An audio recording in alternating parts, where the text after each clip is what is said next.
வாழ்க வையகம், வாழ்க வையகம், வாழ்க வளமுடன். குரு வாழ்க, குருவே துணை. தெளிவு குருவில் திருமேனி காணல், தெளிவு குருவில் திருநாமம் செப்பல், தெளிவு குருவில் திருவார்த்தை கேட்டல், தெளிவு குரு சிந்தித்தல் தானே. குருவர்கள் அன்று திருவருள் நின்றோம். பேரன்மிக்க மனவர்களே, இன்று நாம் ராத்திரி மகிழ்ச்சி அவர்களுடைய வாழ்க்கை மலரில் நவம்பர் 9 மனிதன் என்ற உயர் மதிப்போடு பொதுநிலையில் ஆராய்ச்சி செய்கின்ற தலைப்பினை நாம் சிந்திக்க இருக்கின்றோம். பேரன்மிக்க மனவளக்கலைஞர்களே, அன்பு சகோதர சகோதரிகளே, சான்றோர் பெருமக்களே, இந்த உலகில் நேர்மையாக வாழ்ந்து வரும் அன்பு சகோதரிகளே,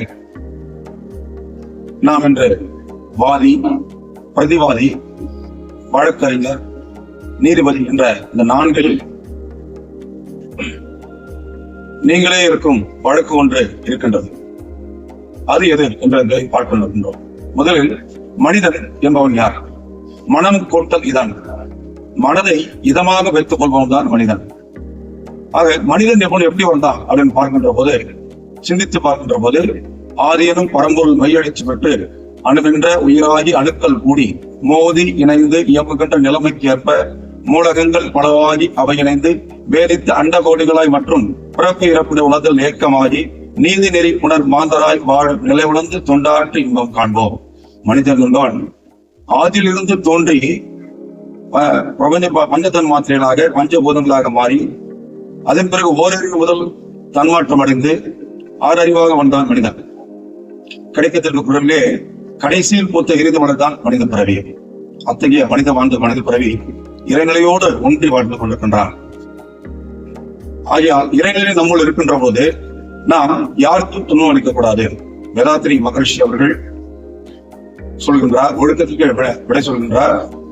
எண்ணம், சொல், செயல் என்ற 3 நாளும் தனக்கோ பிறர்க்கோ தற்காலத்திலோ பிற்காலத்திலோ உடலுக்கோ உணர்ச்சிக்கோ துன்பம் தராத செயல்தான் ஒழுக்கம்.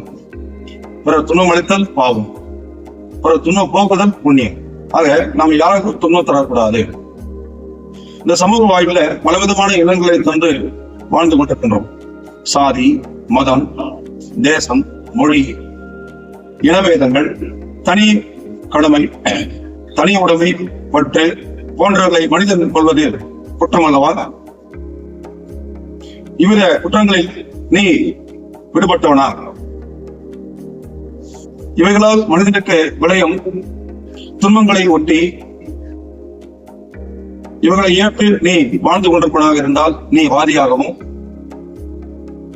அந்த துன்பங்களிலிருந்து குற்றங்களில் ஒன்றோ பலவோ நீ செய்து கொண்டிருந்தால் நீ பிரதிவாதியாகவும், அந்த குற்றங்களுக்கு யாரால் எந்த அளவில் பொறுப்பாளிகள், அதில் என் குற்றம் எது என்று ஆராய்ச்சி செய்வதில் நீ வழக்கறிஞராகவும், இந்த குற்றங்களில் விளைவடைந்து இந்த குற்றங்களை போக்கவும், எழாமல் செய்யவும், வழிவகுத்து செயலாற்றவும் பொறுப்பேற்றில் நீ நீதிபதியாக இருக்கின்றாய். எனவே அறிவில் அடிப்படையில் நீ ஆதியாகவும் அறிவின் முடிவாகவும், ஆகவே ஆதி அந்தம் என்ற 2 நிலைகளிலும் உள்ள நீ உன்னுடைய வஸ்துத்தனமாகிய உன்னுடைய பிரம்மஸ்தனத்தில் இருந்து துரியத்திலிருந்து சிந்தித்து செயல்பட்டு அகண்டான நிலையில் ஆழ்ந்து தியானம் செய்ய வேண்டும். தன்னை அறிதல் வேண்டும். அந்த நிலையை வளர்ந்தால் நாம் வாழ்க்கையில் மன நிறைவாக வாழ முடியும் என்று வாய்ப்பளித்த இறைநிலைக்கும் குரு பிரானுக்கும் அனைவருக்கும் நன்றி கலந்த வாழ்த்துக்களை கூறி நிறைவு செய்கின்றேன். வாழ்க.